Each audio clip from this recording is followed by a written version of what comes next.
It could be quite significant to figuring out who was on Lot 5, because I went back through some of my old survey stuff last night, and this structure is very different. And so I had to go way, way back in time to find structures like this. That's a game changer. Fiona just found this. No way. Early stuff. We're changing Nova Scotian history, really. A single coin found in the dirt has turned the entire Oak Island mystery upside down. It is not Spanish, it is not British. It is 2,000 years old. Season 13 started with a bang. But the discovery of ancient habitation structures on Lot 5 proves one terrifying fact. We have been looking at the wrong timeline. This was not a quick burial. This was a centuries-old bank deposit. The experts are now throwing around a valuation of $1 billion. Basically, the Lagina brothers are sitting on top of the most dangerous ATM in history. The new valuation of history. For a long time, the hunt on Oak Island was fueled by legends, whispers, and the childhood dreams of two brothers from Michigan. We watched them pull up wood, rusty spikes, and the occasional button. But here is the catch. Season 13 has introduced a number that changes the stakes completely. $1 billion. This is no longer about finding a few chests filled with doubloons. The show has explicitly dropped the title Billion-Dollar Clues, and that valuation forces us to rethink everything we thought we knew about the island. To get to $1 billion in value, you are not looking for a pirate stash. Captain Kidd did not have $1 billion. Even the most successful pirates in history barely scratched a fraction of that wealth in modern adjusted value. 500 BC, 2,500 years ago. Am I a believer in it? No, not yet. But am I willing to dismiss it? No, because, he could be right. To reach a 10-figure sum, you need something else entirely. You need generational wealth. You need the treasury of a lost kingdom, the assets of a displaced religious order, or artifacts that are considered priceless because they are one of a kind. And get this, the team is not just throwing that number around for ratings. It is based on the sheer volume of targets they are hitting in the money pit and the garden shaft. When you combine the potential weight of gold with the historical value of artifacts, the math actually starts to add up. But it is not that simple, though. The real value might not be in the metal itself. If the theories regarding the Ark of the Covenant or original Shakespearean manuscripts are true, $1 billion might actually be a lowball estimate.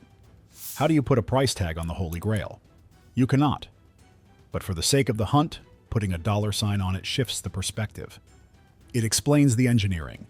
You do not build a flood tunnel system that utilizes the ocean tides to drown excavators just to hide a few bags of silver. You build that level of security to protect something that could alter the balance of power in the world. The show is hinting that we are finally close to the main chamber. The garden shaft has been the focus, acting as a potential backdoor into the original money pit. The debris they are finding is not just random trash. It is evidence of a massive logistical operation. As you can see, there's a number of targets around the island, but those are probably the two most interesting. They should be. We are talking about hundreds of men, supply lines, and advanced knowledge of hydraulics. This season is peeling back the layers on the why. Why go to all this trouble? Because the cargo was worth more than the lives of the men who buried it. Basically, the island is a bank vault designed by geniuses. And for the first time, we are seeing the cracks in the safe door. The focus on Lot 5 and the high-value artifacts teased in the premiere suggests that the debris field is larger than anyone anticipated. The billion-dollar tag also brings a level of seriousness to the archaeology. This is not just two guys digging holes anymore. It is a recovery mission for a lost fortune. The introduction of this specific number tells us that the producers and the team have seen data that points to a massive concentration of non-ferrous metal. They are not guessing anymore. They are following the heat map. And that heat map is glowing red hot. But just when they thought they understood the timeline, a new discovery broke the entire model. History rewritten in mud. For years, the skeptics shouted that there was nothing on Oak Island but natural sinkholes. Yeah, about that. Season 13 just silenced them with one massive revelation. Lot 5. This specific area of the island has turned into the most critical piece of the puzzle. It is not the money pit, but it might be the key to unlocking it. The team uncovered habitation structures. These are not just campfire remains. We are talking about organized living spaces. But here is the crazy part. The carbon dating on the organic material found within these structures came back with a date range in the 1300s. That is the 14th century. Let me repeat that. The 1400s. That is nearly 200 years before Christopher Columbus sailed the ocean blue. It is centuries before the first recorded pirates sailed up the coast of Nova Scotia. What does this mean? It means the official history books are missing a chapter, a huge one. If there were Europeans living and working on Oak Island in the 1300s, who were they? This aligns perfectly with the timeline of the Knights Templar. The order was disbanded and hunted down starting in 1307. They had a massive fleet of ships and a treasury that vanished into thin air. If they fled Europe, they had to go somewhere. The structures on Lot 5 suggest a long-term presence. They were not just dropping off a box and leaving. They were living there. They were guarding something. And that is putting it lightly. The engineering required to build the stone structures found on Lot 5 matches the techniques used in medieval Europe. And then there is the coin. Episode 3 dropped a bombshell with a coin that dates back 2,000 years. Now, coins circulate and they can stay in use for a long time, but a 2,000-year-old coin found deep in the soil of a North American island is a smoking gun. It suggests ancient mariners were here. Romans? Carthaginians? It sounds insane, but the physical evidence is sitting right there on the table. This completely destroys the searcher theory. Skeptics used to say that the structures found underground were just left behind by previous treasure hunters in the 1800s. But you cannot fake carbon dating from the 1300s. You cannot accidentally drop a Roman coin deep in undisturbed soil.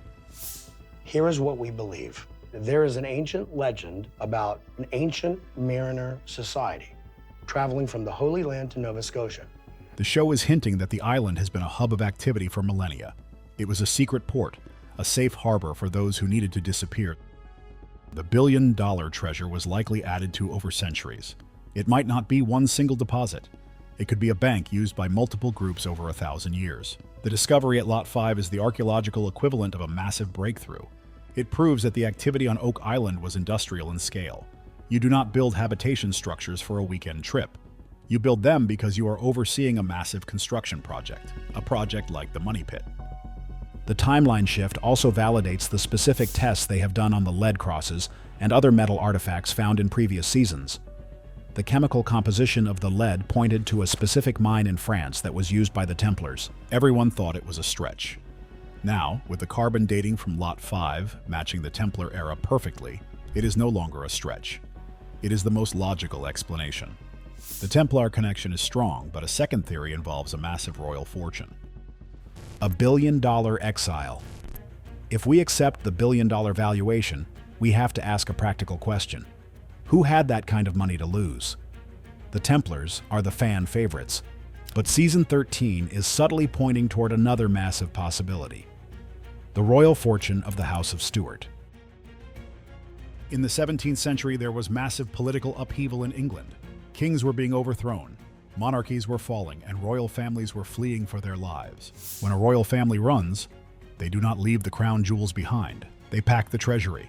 There is a strong theory that the lost gold of the Stuart dynasty, valued at well over $500 million in gold weight alone, was shipped to the New World for safekeeping. And get this, the French were heavily involved in Nova Scotia during this time.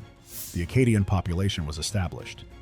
If the Stuarts, who had French allies, needed a place to hide a massive fortune until they could reclaim the throne, Oak Island was the perfect spot.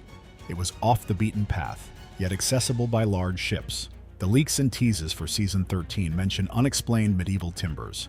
While medieval usually points to Templars, the reuse of old wood in later constructions is common. But the sheer amount of wood used in the Money Pit, thousands of logs, suggests a navy was involved. Pirates do not have the manpower to cut down a forest and build a 9-tier underground structure. A Royal Navy does.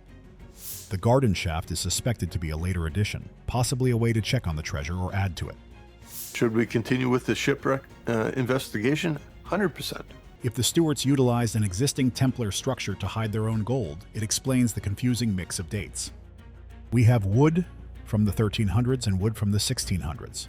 Why? Because the bank was open for business for centuries. Basically, Oak Island might be the Fort Knox of the outcast elite. First the Templars, then the Stuarts. Each group adding their own layers of protection. This explains why the traps are so complex. You have centuries of engineering layered on top of each other. The flood tunnels might be the original security system, while the wooden platforms were added by later depositors.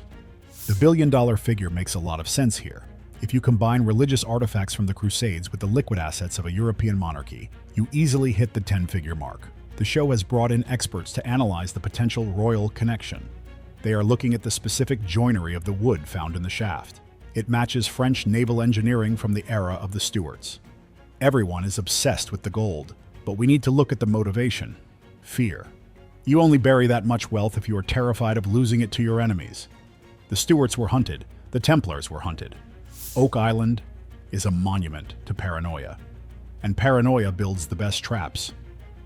The garden shaft is turning out to be the back door that the depositors left for themselves.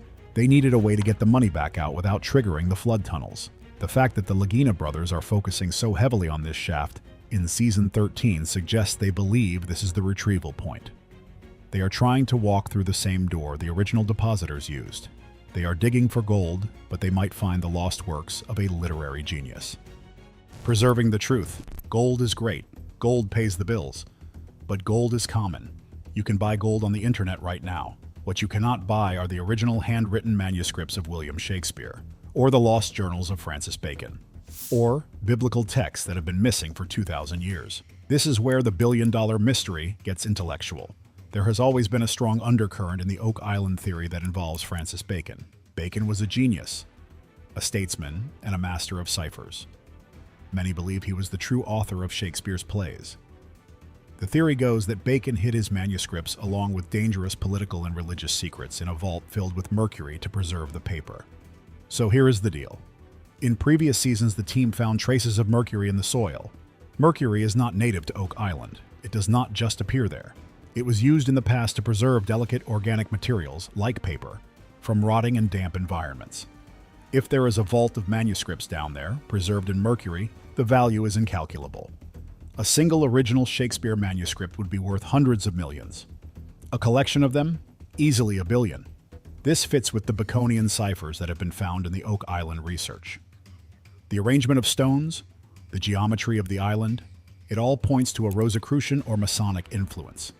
These groups valued knowledge above gold. Season 13 is hinting at this with the paper evidence. They are looking for binding materials. They are looking for leather. If they find a single scrap of parchment with ink on it, the game is over.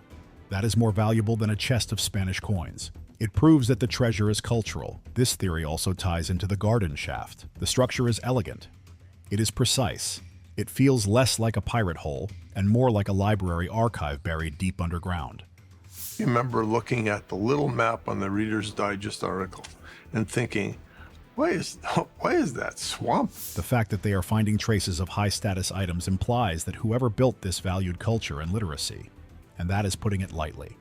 If the Ark of the Covenant is involved, another massive theory linked to the Templars, we are talking about an object that is literally priceless. You cannot put a sticker price on it. But for insurance purposes, for the sake of the TV show, $1 billion is a nice round number. The billion-dollar hint might be a way to prepare the audience for a treasure that is not shiny. If they open the vault and it is full of rotting leather and soggy paper, the average viewer might be disappointed. But if they establish now that those soggy papers are worth a fortune, the audience stays hooked. The presence of the habitation structures on Lot 5 also supports the Bacon theory. Bacon and his followers dreamed of a new Atlantis, a utopian society in the New World. Could Oak Island have been the start of that experiment? A place where they buried their founding documents before moving on. The 1300 date is early for Bacon, but the 1600 date fits perfectly. Again, we are seeing multiple timelines converging on one spot. Everything leads to the bottom of the pit, but the final hurdle is the hardest one. So what do you think? Is the billion-dollar tag just hype? Or have the Laginas finally found the main deposit? And if it is manuscripts instead of gold, would you still consider that a treasure? Let me know in the comments below. If you want to keep up with every discovery, make sure to hit that like button and subscribe.